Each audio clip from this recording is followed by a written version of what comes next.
Selon les données d'Eurostat publiées mardi, l'économie de la zone euro a connu une contraction au troisième trimestre, après avoir connu une légère reprise au printemps. Cette contraction est due aux difficultés rencontrées par l'Allemagne et à la hausse des taux d'intérêt, alors même que l'inflation continue de ralentir. Le produit intérieur brut, PIB, des 20 pays partageant la monnaie unique a reculé de 0,1% entre juillet et septembre en glissement trimestriel, d'après la première estimation de l'Office européen des statistiques.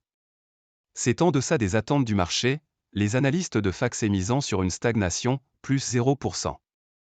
Le PIB de la zone euro avait stagné sur les 3 premiers mois de l'année puis progressé de 0,2% au deuxième trimestre. La performance de la zone euro reste pénalisée par la conjoncture morose en Allemagne, première économie européenne. Le PIB allemand s'est affiché en recul de 0,1% sur la période juillet-septembre, après avoir stagné au premier trimestre et faiblement progressé, 0,1%, au deuxième. L'Autriche est pour sa part entrée en récession, voyant son PIB trébucher de 0,6% après un recul de 0,8% le trimestre précédent.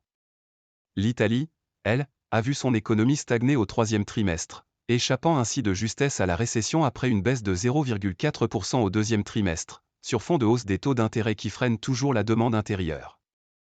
La République tchèque, moins 0,3%, l'Estonie, moins 0,2%, la Lituanie, moins 0,1%, le Portugal, moins 0,2%, mais aussi l'Irlande, moins 1,8%, ont également vu leur économie se replier. L'Espagne a vu son PIB ralentir, plus 0,3%, sur fond de résultats décevants de son commerce extérieur. Sur l'ensemble de l'Union européenne, le PIB est en légère hausse de 0,1%. En France, après son rebond surprise du deuxième trimestre, la croissance a marqué nettement le pas, mais s'est néanmoins maintenue en territoire positif, plus 0,1%, grâce à une consommation des ménages plus tonique dans un contexte de désinflation que les derniers chiffres confirment. Après s'être nettement essoufflé ces derniers mois, le taux d'inflation annuel de la zone euro a ainsi spectaculairement chuté à 2,9% sur un an en octobre, après s'être établi à 5,2% en août et à 4,3% en septembre, a annoncé mardi Eurostat. Il s'agit de son niveau le plus bas depuis juillet 2021. Le chiffre est meilleur qu'attendu par les analystes de FACSE qui tablaient en moyenne sur un ralentissement à 3% de la hausse des prix.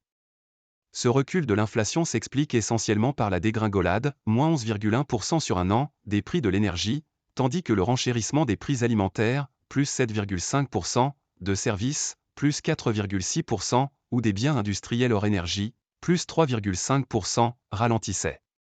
Le taux d'inflation se rapproche de l'objectif de 2% que se fixe la Banque centrale européenne, BCE, même s'il reste toujours sensiblement au-dessus.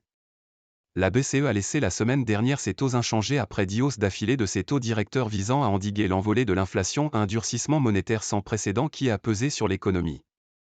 Mais l'institution a prévenu que les risques inflationnistes, accentués par la guerre au Proche-Orient, restaient trop élevés pour envisager la moindre baisse.